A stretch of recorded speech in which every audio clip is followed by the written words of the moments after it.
নমস্কার বন্ধুরা, আমি আলপনা সিম্পলের টেস্টিতে আপনাদের সবাইকে স্বাগত। আজকের আমি শেয়ার করব কাঁচা আমের আমসত্ত্ব রেসিপি। আমার চ্যানেলে নতুন বন্ধু হলে আমার চ্যানেলটিকে সাবস্ক্রাইব করে পাশে থাকার অনুরোধ রইল। অলরেডি যে বন্ধুরা আমার পাশে আছেন তাদেরকে জানাই অসংখ্য ধন্যবাদ।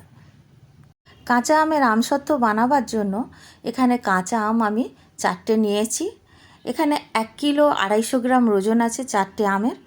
আর আমটা কাঁচা দেখে নিতে হবে, একেবারে যাতে কাঁচা থাকে, তাহলে কাঁচা আমের স্বাদটা পাওয়া যাবে। পরিষ্কার করে ধুয়ে নিয়ে আমি এখন ছাড়িয়ে নিচ্ছি।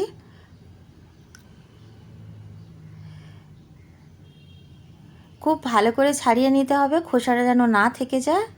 আর মুখের দিকটা এইভাবে বাদ দিয়ে দিতে হবে। এখন আম আমি কেটে নেব। যেমন খুশিভাবে কেটে নেওয়া যাবে, যে চৌকো হতে হবে বা কিছু সেরকম নয়। আম আসলে আমরা সেদ্ধ করে নেব, সেই জন্য যেমনভাবে পারবেন তেমনভাবে কেটে নিতে হবে। এখানে আমি আমগুলো এইভাবে কেটে নিচ্ছি। আর আমগুলো কেটে সঙ্গে সঙ্গে জলের মধ্যে দিতে হবে, যাতে আমের কষগুলো জলের মধ্যে চলে যায়। একইভাবে আমি সব আমগুলো কেটে নেব আর সাথে সাথে জলের মধ্যে দিয়ে দেব। আর আমরা যে আমটা কাটবো, সেই আমের যে আঁঠিটা থাকে, সেই আঁঠিটা কিন্তু খুব ভালো করে পরিষ্কার করে আমগুলো বের করে নিতে হবে। আমরা সেদ্ধ করে যেহেতু রেসিপিটা করব, তাই পাতলা হোক মোটা হোক কোনো ব্যাপার নেই। পুরো আম এইভাবে আমের আঁঠি থেকে বের করে নেব।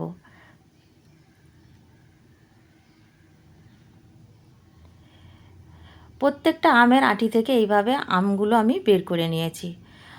এখন আমি সব আম জলের মধ্যে দিয়ে একবার জল বদলে ধুয়ে নেব। খুব অনেকবার জল বদলে ধোয়ার প্রয়োজন নেই। গ্যাস জ্বালিয়ে কড়াই বসিয়ে দিয়েছি, দিয়ে দেব 2 কাপ জল। খুব বেশি জল দেওয়ার প্রয়োজন নেই, যতটা প্রয়োজন অতটাই জল দেব। আর জলের মধ্যে আম দিয়ে দিলাম। এখানে হাফ চামচ লবণ দিয়ে দেব। আর লবণ দিয়ে একটু মিশিয়ে নেব জলের মধ্যে লবণটা দিয়ে, ঢাকা দিয়ে সেদ্ধ হতে দেব। মিডিয়াম আঁচে আমি সেদ্ধ হতে দেব। 5 মিনিটের জন্য আমি সেদ্ধ হতে দিয়েছি। আর 5 মিনিট পরে আমি ঢাকা খুলে দেখছি আম সেদ্ধ হয়েছে কিনা। দেখে মনে হচ্ছে আস্ত আস্ত আছে, কিন্তু আমটা সেদ্ধ হয়ে গেছে ভালো মতো। এখন আমি আমটা এইখানেই ম্যাশ করে নেব, কেন কি আমি ছেঁকে জলটা ফেলবো না। এই জলটাকে আমি রেখে দেব। আপনারা চাইলে জলটা ছেঁকে আমটা শুধু নিতে পারেন। আমি এইভাবে খুন্তি দিয়ে ম্যাশ করে নেব। গ্যাসের চুলায় বসিয়ে এইভাবেই আমি ম্যাশ করে নিলাম। আর এখন আমি ছেঁকে নেব, সেই জন্য গ্যাসের ফ্লেমটা অফ করে দেব, দিয়ে নামিয়ে নেব।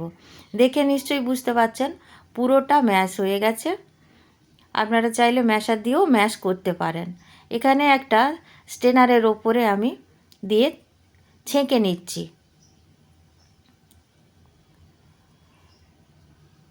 এইভাবে একটু খুন্তি বা চামচ দিয়ে নাড়াতে থাকলে আমের পাল্পটা পুরোটাই বেরিয়ে আসবে।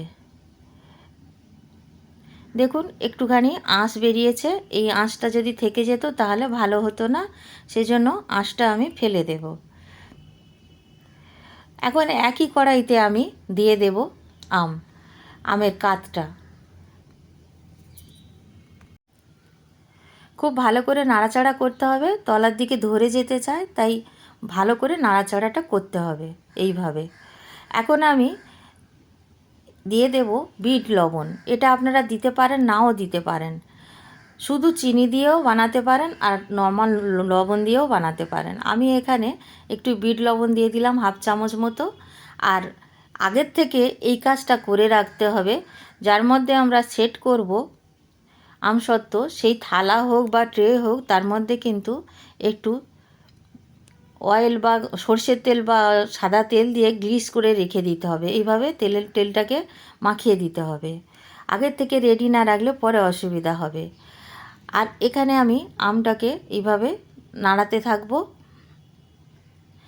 চিলি ফ্লেক্স দিয়ে দিলাম হাফ চামচ, তাতে টেস্টটা আরও বেশি বাড়বে। এই চিলি ফ্লেক্স বা বিট লবণ আপনারা নাও দিতে পারেন, পছন্দ করলে দেবেন, নাইলে দেবেন না। এখানে আমি 1 কাপ চিনি দিয়েছি, আমটা খুব বেশি টক নয়, আর যদি বেশি টক হয় তাহলে চিনিটা সেক্ষেত্রে আরও বেশি লাগবে। ফুড কালার দিয়ে দেবো এখানে। ফুড কালার অল্প করে দিয়ে আমি দেখব কতটা কালার আসছে। ফুড কালার আমি এমনিতে পছন্দ করি না খুব একটা, তাই অল্প দিয়ে দিয়ে দেখছি যে কতটা অল্প দিলে কালারটা এসে যায়। আপনারা বাড়িতে যখন খাবেন বানিয়ে, যদি খান তাহলে ফুড কালার ছাড়াই খাবেন, সেটাই বেশি ভালো। টেস্ট তো একই থাকবে, এটা দেখতে একটু সুন্দর হবে, সেজন্য আমরা ফুড কালার দিয়ে থাকি। এইভাবে নাড়াতে নাড়াতে দেখুন ঘন হয়ে গেছে। এখন টেস্ট করে নেব যে এইভাবে থালার মধ্যে দিয়ে কতটা দ্রুত গড়িয়ে যাচ্ছে। এখন রেডি হয়ে গেছে, এতটা ঘনত্ব রাখলেই হবে।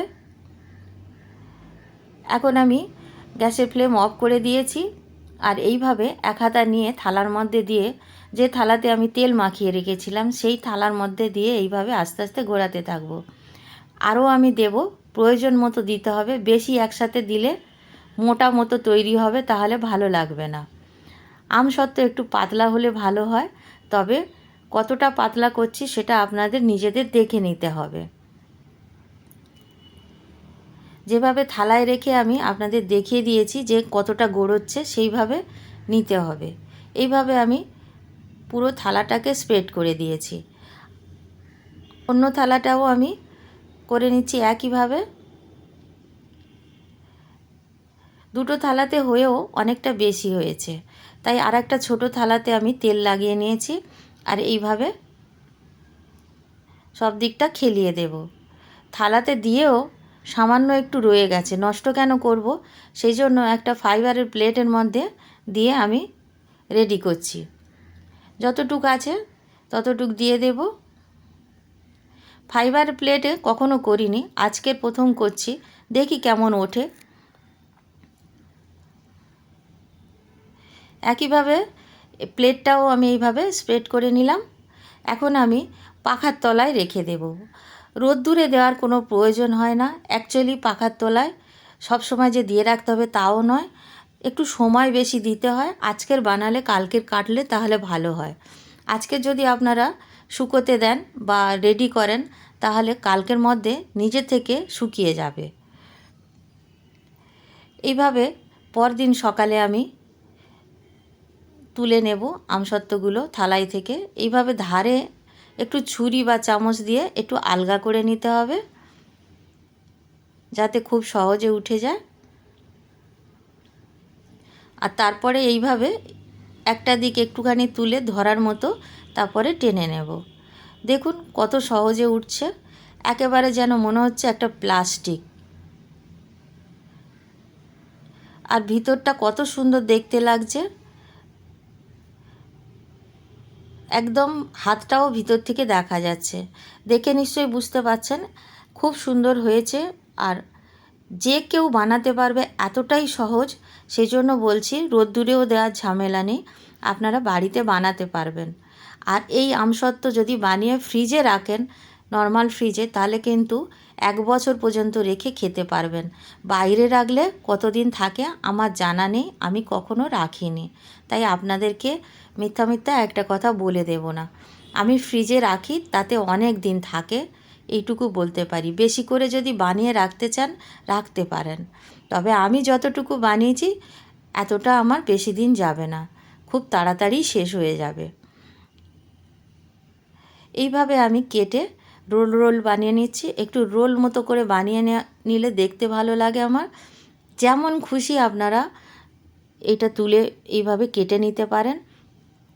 আপনারা সব কটা একসাথে দিয়েও কেটে নিতে পারেন ভাঁজ করে, তাই যেমন ইচ্ছা তেমন করে করে নিতে পারেন। সাইডেরগুলো এইভাবে আমি রোল করে নিচ্ছি। এখন আমি প্লেটের মধ্যে এইভাবে একটু সাজিয়ে রাখবো, দেখতে যাতে ভালো লাগে। আর একইভাবে আমি সবগুলো তুলে নেব। আর কতটা সহজভাবে উঠে আসছে আপনারা দেখুন বন্ধুরা।